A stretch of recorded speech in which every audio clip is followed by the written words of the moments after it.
Nabi ketika dapat perintah suruh hijrah ke Madinah, bukan istri yang dipikirin dulu, bukan anak, bukan orang terdekat, sepupunya, iparnya, tidak, tapi kawan.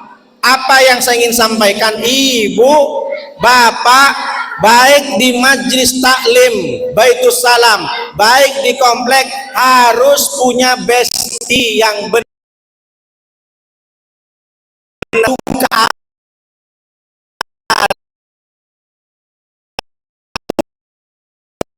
Ini kita pindah.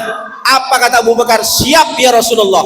Padahal Abu Bakar tidak tahu mau pergi kemana. Itu baru bestie. Sekarang katanya ngaku kawan, katanya ngaku bestie, diajak sama kawannya, "Jeng, say, besok ikut aku ya."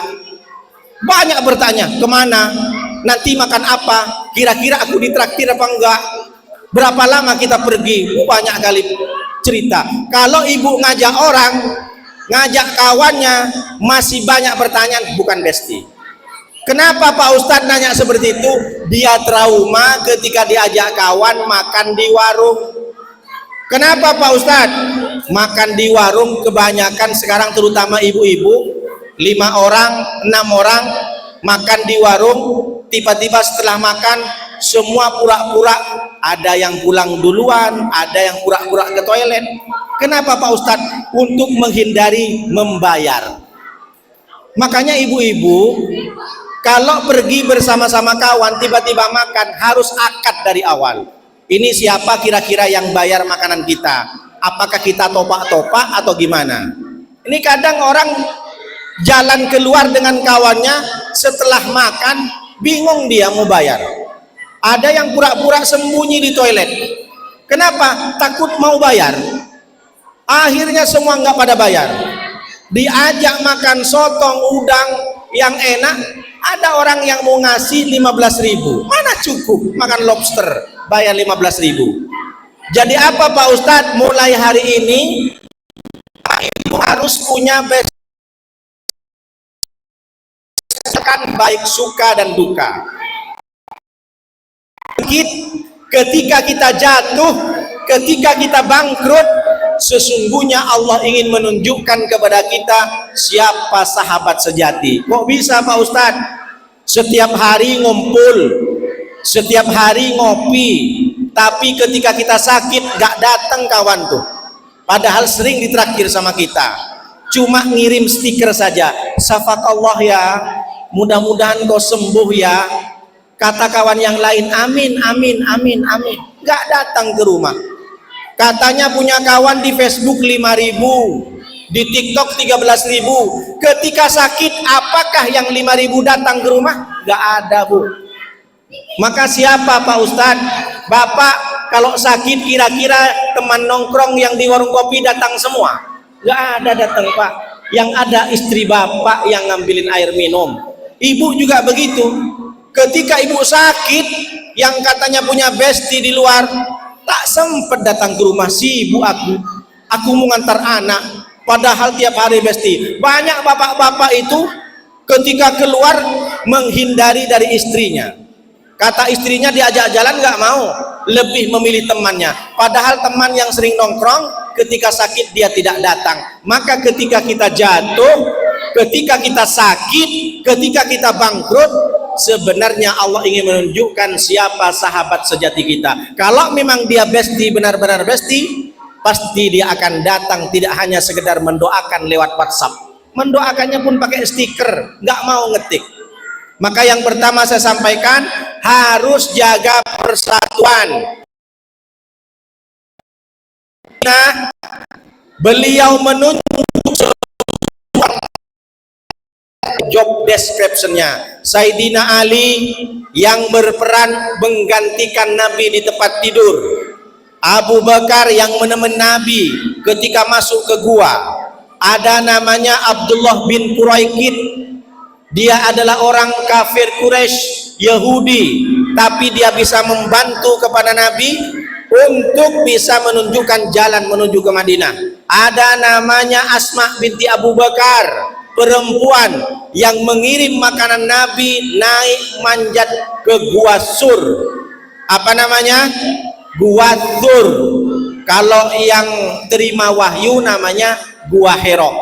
Semua berperan, ada peran masing-masing. Apa maksudnya Pak Ustadz? Alhamdulillah, Baitus Salam tidak sebesar ini kalau semua orang-orang di sini tidak kompak.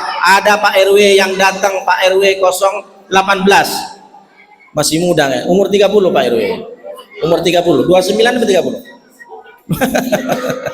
Luar biasa, Pak RW hadir, Pak RT hadir juga, ustadz-ustadz, para kiai, tokoh masyarakat, ibu-ibu juga bantu. Ini menunjukkan terjalin komunikasi yang baik. Masjid Baitus Salam tidak akan pernah berdiri kalau tidak ada kompak. Semua yang datang ke sini menjadi orang-orang pilihan dari Allah SWT. Mudah-mudahan semuanya sukses, amin ya rabbal alamin. Rasulullah ketika masuk ke gua, Rasulullah capek, bersender, tidur di dinding gua.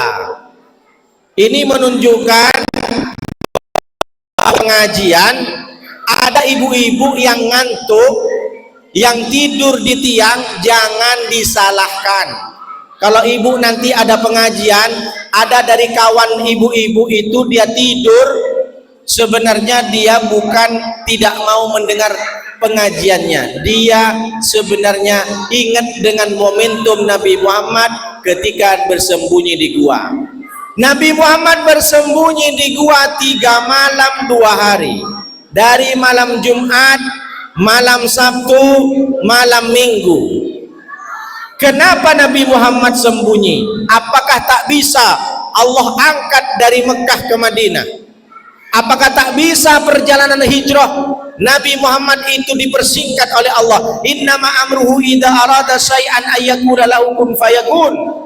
Bukankah Allah tak bisa, punya kuasa Allah, tapi Allah ingin memberikan pelajaran kepada kita bahwa pentingnya kerjasama. Jangan main solo-solo. Ibu-ibu yang di majelis taklim, jangan ambil pendapatnya sendiri, harus mendengarkan pendapat orang lain. Majelis taklim tidak akan besar, majelis taklim ibu-ibu tidak akan bisa berjalan sukses kalau semuanya ego, kalau semuanya menang sendiri. Allah Subhanahu wa ta'ala punya malaikat yang suka dan ditugaskan memberi wahyu, malaikat Jibril. Ada malaikat Israfil yang meniup sangkakala, ada malaikat Mikail yang mengatur hujan, ada malaikat Israel yang mencabut nyawa, ada Mungkar Nakir di kubur, ada Raqib menjaga amal, ada Malik menjaga neraka, ada Ridwan menjaga surga. Apakah Allah bisa kerjakan sendiri? Bisa. Innallaha ala kulli syai'in qadir. Sesungguhnya Allah kepada segala sesuatunya berkuasa. Kenapa Allah masih menugaskan malaikat? Allah ingin mengajarkan kepada kita Bapak Ibu untuk kerjasama. Kerjasama, sama-sama bekerja. Bukankah Allah tak bisa cabut nyawa? Bisa. Tapi kenapa ditugasin kepada Azrail? Allah ingin mengajarkan bahwa setiap organisasi, setiap komplek, setiap negara, setiap daerah tak bisa berkembang dan maju kalau orang-orangnya tidak kompak. Makanya jaga ukhuwah, persatuan, ada persatuan Islamiyah.